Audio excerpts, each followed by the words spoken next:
चतुर्दश अध्याय अग्नि यज्ञ, देव यज्ञ और ब्रह्मा यज्ञ आदि का वर्णन। भगवान शिव के द्वारा सातों वारों का निर्माण तथा उनमें देवाराधना से विभिन्न प्रकार के फलों की प्राप्ति का कथन। ऋषिगण बोले, हे प्रभु, अग्नि यज्ञ, देव यज्ञ, ब्रह्मा यज्ञ, गुरु पूजा तथा ब्रह्मा तृप्ति का क्रमशः हमारे समक्ष वर्णन कीजिए। सूत जी बोले, हे महर्षियों, गृहस्थ पुरुष अग्नि में सायंकाल तथा प्रातःकाल जो चावल आदि द्रव्य की आहुति देता है उसी को अग्नि यज्ञ कहते हैं। जो ब्रह्मचर्य आश्रम में स्थित है उन ब्रह्मचारियों के लिए समिधा का आधान ही अग्नि यज्ञ है। वे समिधा का ही अग्नि में हवन करें। हे ब्राह्मणों, ब्रह्मचर्य आश्रम में निवास करने वाले द्विजों का जब तक विवाह न हो जाए और वे औपास अग्नि की प्रतिष्ठा न कर ले तब तक उनके लिए अग्नि में समिधा की आहुति, व्रत आदि का पालन तथा विशेष यजन आदि ही कर्तव्य है। यही उनके लिए अग्नि यज्ञ है। हे द्विजों, जिन्होंने ब्राह्मण अग्नि को विसर्जित करके अपनी आत्मा में ही अग्नि का आरोप कर लिया है, ऐसे वानप्रस्थियों और सन्यासियों के लिए यही हवन या अग्नि यज्ञ है कि वे विहित समय पर हितकर, परिमित और पवित्र अन्न का भोजन कर लें। औपास अग्नि को ग्रहण करके जब कुंड अथवा भांड में सुरक्षित कर लिया जाए तब उसे अजस्त्र कहा जाता है। राजविप्लव या दुर्दैव से अग्नि त्याग का भय उपस्थित हो जाने पर जब अग्नि को स्वयं आत्मा में अथवा अग्नि में स्थापित कर लिया जाता है तब उसे समारोपित कहते हैं। हे ब्राह्मणों, सायंकाल अग्नि के लिए दी हुई आहुति संपत्ति प्रदान करने वाली होती है, ऐसा जानना चाहिए, और प्रातःकाल सूर्य देव को दी हुई आहुति आयु की वृद्धि करने वाली होती है। यह बात अच्छी तरह समझ लेनी चाहिए। दिन में अग्निदेव सूर्य में ही प्रविष्ट हो जाते हैं, अतः प्रातःकाल सूर्य को दी हुई आहुति भी अग्नि यज्ञ ही है। इंद्र आदि समस्त देवताओं के उद्देश्य से अग्नि में जो आहुति दी जाती है उसे देव यज्ञ समझना चाहिए। स्थाली पाक आदि यज्ञों को देव यज्ञ ही मानना चाहिए। लौकिक अग्नि में प्रतिष्ठित जो चूड़ाकरण आदि संस्कार निमित्तक हवन कर्म है उन्हें भी देव यज्ञ के ही अंतर्गत जानना चाहिए। अर्थात अब ब्रह्मा यज्ञ का वर्णन सुनिए। द्विज को चाहिए कि वह देवताओं की तृप्ति के लिए निरंतर ब्रह्मा यज्ञ करे। वेदों का जो नित्य अध्ययन होता है उसी को ब्रह्मा यज्ञ कहा गया है। प्रातः नित्य कर्म के अनंतर सायंकाल तक ब्रह्मा यज्ञ किया जा सकता है। इसके बाद रात में उसका विधान नहीं है। अग्नि के बिना देव यज्ञ कैसे संपन्न होता है, इसे आप लोग श्रद्धा से और आदर पूर्वक सुनिए। सृष्टि के आरंभ में सर्वज्ञ, दयालु और सर्वसमर्थ महादेव जी ने समस्त लोकों के उपकार के लिए वारों की कल्पना की। वे भगवान शिव संसार रूपी रोग को दूर करने के लिए वैद्य हैं, सबके ज्ञाता तथा समस्त औषधों के भी औषध हैं। उन भगवान ने पहले अपने वार की कल्पना की जो आरोग्य प्रदान करने वाला है। तत्पश्चात उन्होंने अपनी माया शक्ति का वार बनाया जो संपत्ति प्रदान करने वाला है। जन्म काल में दुर्गतिग्रस्त बालक की रक्षा के लिए उन्होंने कुमार के वार की कल्पना की।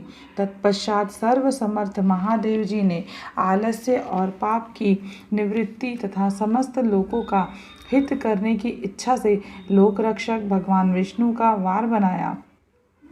इसके बाद सबके स्वामी भगवान शिव ने पुष्टि और रक्षा के लिए आयुकर्ता तथा त्रिलोकस्टा परमेष्टि ब्रह्मा का आयुष कारक वार बनाया, जिससे संपूर्ण जगत के आयुष्य की सिद्धि हो सके। इसके बाद तीनों लोकों की वृद्धि के लिए पहले पुण्य पाप की रचना की। तत्पश्चात उनके करने वाले लोगों को शुभ अशुभ फल देने के लिए भगवान शिव ने इंद्र और यम के वारों का निर्माण किया। ये दोनों वार क्रमशः भोग देने वाले तथा लोगों के मृत्यु भय को दूर करने वाले हैं। इसके बाद सूर्य आदि 7 ग्रहों को, जो अपनी ही स्वरूप भूत तथा प्राणियों के लिए सुख दुख के सूचक हैं, भगवान शिव ने उपयुक्त 7 वारों का स्वामी निश्चित किया। वे सबके सब ग्रह नक्षत्रों के ज्योतिर्मय मंडल में प्रतिष्ठित हैं। शिव के वार या दिन के स्वामी सूर्य हैं। सर्व शक्ति संबंधी वार के स्वामी सोम हैं। कुमार संबंधी दिन के अधिपति मंगल हैं। विष्णु वार के स्वामी बुध हैं। ब्रह्मा जी के वार के अधिपति बृहस्पति हैं। इंद्रवार के स्वामी शुक्र और यम वार के स्वामी शनैश्चर हैं। अपने अपने वार में की हुई उन देवताओं की पूजा उनके अपने अपने फल को देने वाली होती है। सूर्य आरोग्य के और चंद्रमा संपत्ति के दाता हैं। मंगल व्याधियों का निवारण करते हैं। बुध पुष्टि देते हैं। बृहस्पति आयु की वृद्धि करते हैं। शुक्र भोग देते हैं और शनैश्चर मृत्यु का निवारण करते हैं। ये 7 वारों के क्रमशः फल बताए गए हैं जो उन देवताओं की प्रीति से प्राप्त होते हैं। अन्य देवताओं की भी पूजा का फल देने वाले भगवान शिव ही हैं। देवताओं की प्रसन्नता के लिए पूजा की 5 प्रकार की पद्धति बनाई गई। उन देवताओं के मंत्रों का जप यह पहला प्रकार है। उनके लिए होम करना दूसरा, दान करना तीसरा तथा तप करना चौथा प्रकार है। किसी वेदी पर प्रतिमा में, अग्नि में अथवा ब्राह्मण के शरीर में आराध्य देवता की भावना करके 16 उपचारों से उनकी पूजा या आराधना करना 5वां प्रकार है। उनमें पूजा के उत्तरोत्तर आधार श्रेष्ठ हैं। पूर्व के अभाव में उत्तरोत्तर आधार का अवलंबन करना चाहिए। दोनों नेत्रों तथा मस्तक के रोग और कुष्ठ रोग की शांति के लिए भगवान सूर्य की पूजा करके ब्राह्मणों को भोजन कराएं। तदंतर 1 दिन, 1 मास, 1 वर्ष अथवा 3 वर्ष तक लगातार ऐसा साधन करना चाहिए। इससे यदि प्रबल प्रारब्ध का निर्माण न हो जाए तो रोग एवं जरा आदि का नाश हो जाता है। इष्ट देव के नाम मंत्रों का जप आदि साधन वार आदि के अनुसार फल देते हैं। रविवार को सूर्य देव के लिए, अन्य देवताओं के लिए तथा ब्राह्मणों के लिए विशिष्ट वस्तु अर्पित करें। यह साधन विशिष्ट फल देने वाला होता है तथा इसके द्वारा विशेष रूप से पापों की शांति होती है। विद्वान पुरुष सोमवार को संपत्ति की प्राप्ति के लिए लक्ष्मी आदि की पूजा करें तथा सपत्नीक ब्राह्मणों को घृत पक्व अन्न का भोजन कराएं। मंगलवार को रोगों की शांति के लिए काली आदि की पूजा करें तथा उड़द, मूंग एवं अरहर की दाल आदि से युक्त अन्न ब्राह्मणों को भोजन कराएं। विद्वान पुरुष बुधवार को दधि युक्त अन्न से भगवान विष्णु का पूजन करें। ऐसा करने से सदा पुत्र, मित्र और स्त्री आदि की पुष्टि होती है। जो दीर्घायु होने की इच्छा रखता हो वह गुरुवार को देवताओं की पुष्टि के लिए वस्त्र, यज्ञोपवीत तथा घृत मिश्रित खीर से यजन पूजन करें। भोगों की प्राप्ति के लिए शुक्रवार को एकाग्रचित्त होकर देवताओं का पूजन करें और ब्राह्मणों की तृप्ति के लिए षड रस युक्त अन्न का दान करें। इसी प्रकार स्त्रियों की प्रसन्नता के लिए सुंदर वस्त्र आदि का दान करें। शनैश्चर अपमृत्यु का निवारण करने वाला है। उस दिन बुद्धिमान पुरुष रुद्र आदि की पूजा करें। तिलक के होम से, दान से देवताओं को संतुष्ट करके ब्राह्मणों को तिल मिश्रित अन्न भोजन कराएं। जो इस तरह देवताओं की पूजा करेगा वह आरोग्य आदि फल का भागी होगा। देवताओं के नित्य पूजन, विशेष पूजन, स्नान, दान, जप, होम तथा ब्राह्मण तर्पण आदि में एवं रवि आदि वारों में विशेष तिथि और नक्षत्रों का योग प्राप्त होने पर विभिन्न देवताओं के पूजन में सर्वज्ञ जगदीश्वर भगवान शिव ही उन देवताओं के रूप में पूजित होकर सब लोगों को आरोग्य आदि फल प्रदान करते हैं। देश काल, पात्र, द्रव्य, श्रद्धा एवं लोक के अनुसार उनके तारतम्य क्रम का ध्यान रखते हुए महादेव जी आराधना करने वाले लोगों को आरोग्य आदि फल देते हैं। शुभ मांगलिक कर्म के आरंभ में और अशुभ अर्थात अंत्येष्टि आदि कर्म के अंत में तथा जन्म नक्षत्रों के आने पर गृहस्थ पुरुष अपने घर में आरोग्य आदि की समृद्धि के लिए सूर्य आदि ग्रहों का पूजन करें। इससे सिद्ध है कि देवताओं का यजन संपूर्ण अभीष्ट वस्तुओं को देने वाला है। ब्राह्मणों का देव यजन कर्म वैदिक मंत्र के साथ होना चाहिए। यहाँ ब्राह्मण शब्द क्षत्रिय और वैश्य का भी उपलक्षण है। शूद्र आदि दूसरों का देव यज्ञ तांत्रिक विधि से होना चाहिए। शुभ फल की इच्छा रखने वाले मनुष्यों को 7 ही दिन अपनी शक्ति के अनुसार सदा देव पूजन करना चाहिए। निर्धन मनुष्य तपस्या, व्रत आदि के कष्ट सहन कर द्वारा और धनी धन के द्वारा देवताओं की आराधना करें। वह बार बार श्रद्धा पूर्वक इस तरह के धर्म का अनुष्ठान करता है और बारंबार पुण्य लोक में नाना प्रकार के फल भोग कर पुनः इस पृथ्वी पर जन्म ग्रहण करता है। धनवान पुरुष सदा भोग सिद्धि के लिए मार्ग में वृक्ष आदि लगाकर लोगों के लिए छाया की व्यवस्था करे। जलाशय, कुआं, बावली और पोखरे बनवाए। वेद शास्त्रों की प्रतिष्ठा के लिए पाठशाला का निर्माण करे तथा अन्यान्य प्रकार से भी धर्म का संग्रह करता रहे। समय अनुसार पुण्य कर्मों के परिपाक से अंतःकरण शुद्ध होने पर ज्ञान की सिद्धि हो जाती है। द्विजों, जो इस अध्याय को सुनता, पढ़ता अथवा दूसरों को सुनाता है उसे देव यज्ञ का फल प्राप्त होता है। पंचदश अध्याय अर्थात 15वां अध्याय देश काल, पात्र एवं दान आदि का विचार। ऋषिगण बोले, समस्त पदार्थों के ज्ञाताओं में श्रेष्ठ है सूत जी। अब आप क्रमशः देश काल आदि का वर्णन करें। सूत जी बोले, हे महर्षियों, देव यज्ञ आदि कर्मों में अपना शुद्ध ग्रह समान फल देने वाला होता है, अर्थात अपने घर में किए हुए देव यज्ञ आदि शास्त्रोक्त कर्म फल को सममात्रा में देने वाला होता है। गौशाला का स्थान घर की अपेक्षा 10 गुना फल देता है। जलाशय का तट उससे भी 10 गुना महत्व रखता है तथा जहाँ बेल, तुलसी एवं पीपल वृक्ष का मूल निकट हो वह स्थान जलाशय से भी 10 गुना अधिक फल देने वाला होता है। देवालय को उससे भी 10 गुना महत्व का स्थान जानना चाहिए। तीर्थभूमि का तट देवालय से भी 10 गुना महत्व रखता है और उससे 10 गुना श्रेष्ठ है नदी का किनारा। इससे 10 गुना उत्कृष्ट है तीर्थ नदी का तट और उससे भी 10 गुना महत्व रखता है सप्तगंगा नामक नदियों का तीर्थ। गंगा, गोदावरी, कावेरी, ताम्रपर्णी, सिंधु, सरयू और नर्मदा, इन 7 नदियों को सप्तगंगा कहा गया है। समुद्र के तट का स्थान इससे भी 10 गुना अधिक पवित्र माना गया है और पर्वत के शिखर का प्रदेश समुद्र तट से भी 10 गुना पावन है।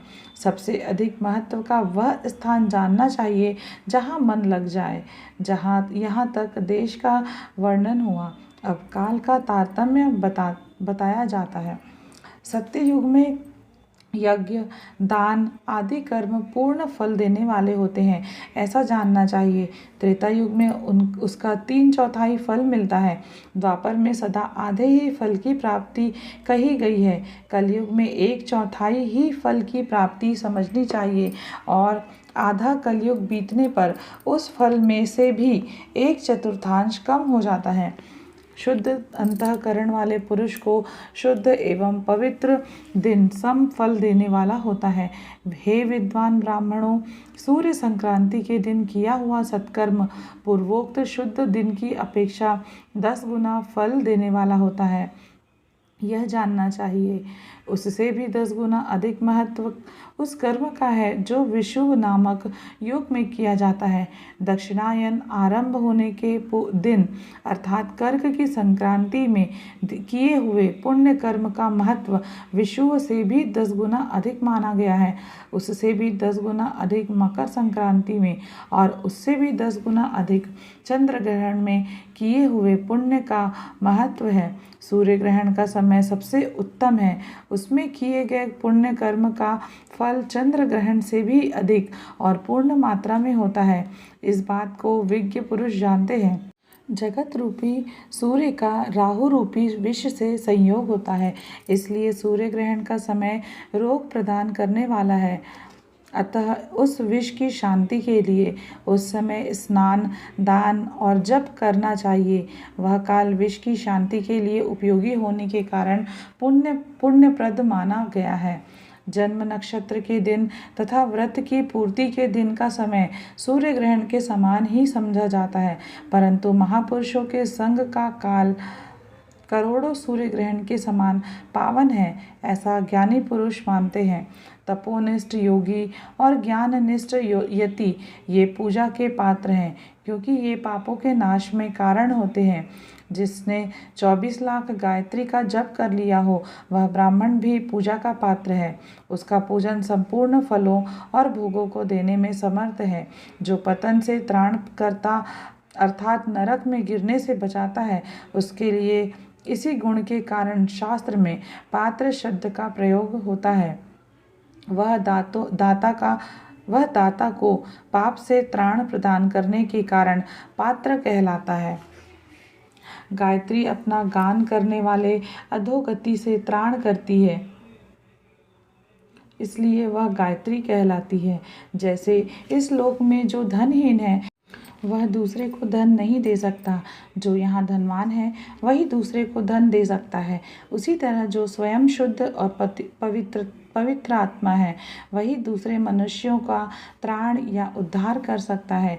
जो गायत्री का जप करके शुद्ध हो गया है वही शुद्ध ब्राह्मण कहा जाता है। इसलिए दान, जप, होम, पूजा इन सभी कर्मों के लिए वही शुद्ध पात्र है। ऐसा ब्राह्मण ही दान लेने और रक्षा करने की पात्रता रखता है। स्त्री हो या पुरुष, जो भी भूखा हो वही अन्नदान का पात्र है। श्रेष्ठ ब्राह्मण को समय पर बुलाकर उसे धन अथवा उत्तम वाणी से संतुष्ट करना चाहिए। इससे अभीष्ट फल की प्राप्ति होती है।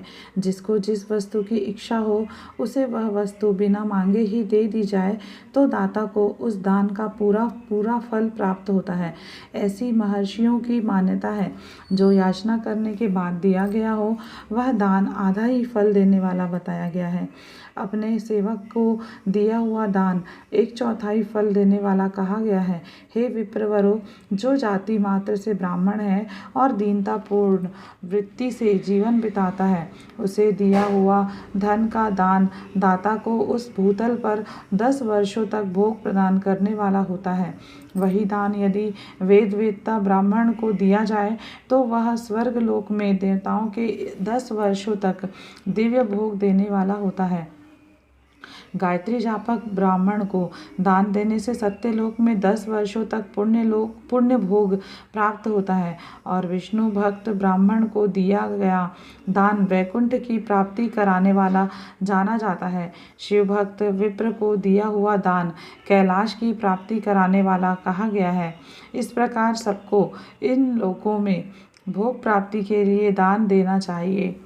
रविवार के दिन ब्राह्मण को दशांग अन्न देने वाला मनुष्य दूसरे जन्म में 10 वर्षों तक निरोग रहता है।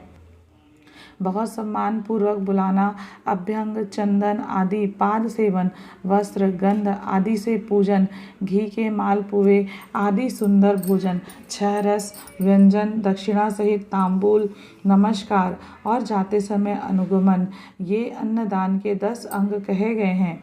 10 ब्राह्मणों को रविवार के दिन दशांग अन्न का दान करने वाला 100 वर्षों तक निरोग रहता है। सोमवार आदि विभिन्न वारों में अन्नदान का फल उन वारों के अनुसार दूसरे जन्म में इस पृथ्वी लोक में प्राप्त होता है, ऐसा जानना चाहिए। सातों वारों में 10-10 ब्राह्मणों को दशांग अन्नदान करने से 100 वर्ष तक आरोग्य आदि फल प्राप्त होते हैं। इस प्रकार रविवार के दिन ब्राह्मणों को अन्नदान करने वाला मनुष्य 1000 वर्षों तक शिवलोक में आरोग्य लाभ करता है। इसी प्रकार 1000 ब्राह्मणों को अन्नदान करके मनुष्य 10,000 वर्षों तक आरोग्य भोग करता है। विद्वान को सोमवार आदि दिनों के विषय में भी ऐसा ही जानना चाहिए। रविवार को गायत्री जप से पवित्र अंतःकरण वाले 1000 ब्राह्मणों को अन्नदान करके मनुष्य सत्यलोक में आरोग्य आदि भोगों को प्राप्त करता है। इसी प्रकार 10,000 ब्राह्मणों को दान देने से विष्णु लोक में ऐसी प्राप्ति होती है और 1,00,000 ब्राह्मणों को अन्नदान करने से रुद्रलोक में भोग आदि की प्राप्ति होती है। विद्या की कामना वाले मनुष्य को ब्रह्मा बुद्धि से बालकों को दशांग अन्न का दान करना चाहिए। पुत्र की कामना वाले लोगों को विष्णु बुद्धि से युवकों को दान करना चाहिए और ज्ञान प्राप्ति की इच्छा वाले को रुद्र बुद्धि से वृद्धजनों को दान देना चाहिए। इसी प्रकार बुद्धि की कामना करने वाले श्रेष्ठ मनुष्यों को सरस्वती बुद्धि से बालिकाओं का दशांग अन्न का दान करना चाहिए। सुख भोग की कामना वाले श्रेष्ठ जनों को लक्ष्मी बुद्धि से युवतियों को दान देना चाहिए। आत्मज्ञान की इच्छा वाले लोगों को पार्वती बुद्धि से वृद्धा स्त्रियों को अन्नदान करना चाहिए। ब्राह्मण के लिए शील तथा उच्च वृत्ति से लाया हुआ और गुरु दक्षिणा में प्राप्त हुआ अन्न धन शुद्ध द्रव्य कहलाता है। उसका दान दादा को पूर्ण फल देने वाला बताया गया है। शुद्ध प्रतिग्रह में मिला हुआ द्रव्य मध्यम द्रव्य कहा जाता है और खेती व्यापार आदि से प्राप्त धन अधम द्रव्य कहा जाता है। क्षत्रियों का शौर्य से कमाया हुआ, वैश्यों का व्यापार से कमाया हुआ और शूद्रों का सेवा वृत्ति से प्राप्त किया हुआ धन भी उत्तम द्रव्य कहलाता है। धर्म की इच्छा रखने वाली स्त्रियों को जो धन पिता एवं पति से मिला हुआ हो उसके लिए वह उत्तम द्रव्य है। गौ आदि 12 वस्तुओं का चैत्र आदि 12 महीनों में क्रमशः दान करना चाहिए अथवा किसी पुण्य काल में एकत्रित करके अपनी अभीष्ट प्राप्ति के लिए इनका दान करना चाहिए। गौ, भूमि, तिल, सुवर्ण, घी, वस्त्र, धान्य, गुण, चांदी, नमक, कोहड़ा और कन्या ये ही वे 12 वस्तुएं हैं। गोदान में दी हुई गाय के उपकारी गोबर से धन धान्य आदि ठोस पदार्थों के आश्रय से टिके पापों का नाश होता है और उसके गोमूत्र से जल तेल आदि तरल पदार्थों में रहने वाले पापों का नाश होता है। उसके दूध दही और घी से कायिक वाचिक तथा मानसिक तीनों प्रकार के पाप नष्ट हो जाते हैं। उनसे कायिक आदि पुण्य कर्मों की पुष्टि भी होती है। ऐसा बुद्धिमान मनुष्य को जानना चाहिए। हे ब्राह्मणों, भूमि का दान इहलोक और परलोक में प्रतिष्ठा की प्राप्ति कराने वाला है। तिल का दान बलवर्धक एवं मृत्यु का निवारण कहा गया है। सुवर्ण का दान जठराग्नि को बढ़ाने वाला तथा वीर्यदायक है।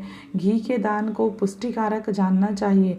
वस्त्र का दान आयु की वृद्धि कराने वाला है, ऐसा जानना चाहिए। धान्य का दान अन्न की समृद्धि में कारण होता है। गुड़ का दान मधुर भोजन की प्राप्ति कराने वाला होता है। चांदी के दान से वीर्य की वृद्धि होती है। लवण का दान षड्रस भोजन की प्राप्ति कराता है। इस सब प्रकार का दान संपूर्ण समृद्धि की सिद्धि के लिए होता है। विज्ञ पुरुष कुष्मांड के दान को पुष्टिदायक मानते हैं। कन्या का दान आजीवन भोग देने वाला कहा गया है। हे ब्राह्मणों, वह लोक और परलोक में भी संपूर्ण भोगों की प्राप्ति कराने वाला है। कटहल, आम, कैथ आदि वृक्षों के फल, केला आदि औषधियों के फल तथा जो फल लता एवं गुल्मों से उत्पन्न हुए हों, मुष्ट अर्थात आवरण युक्त फल जैसे नारियल, बादाम आदि, उड़द, मूंग आदि दालें, शाक, मिर्च, सरसों आदि तेल, मसाले तथा ऋतुओं में तैयार होने वाले फल समय समय पर बुद्धिमान व्यक्ति द्वारा दान किए जाने चाहिए। विद्वान पुरुष को चाहिए कि जिन वस्तुओं से श्रवण आदि इंद्रियों की तृप्ति होती है उनका सदा दान करें।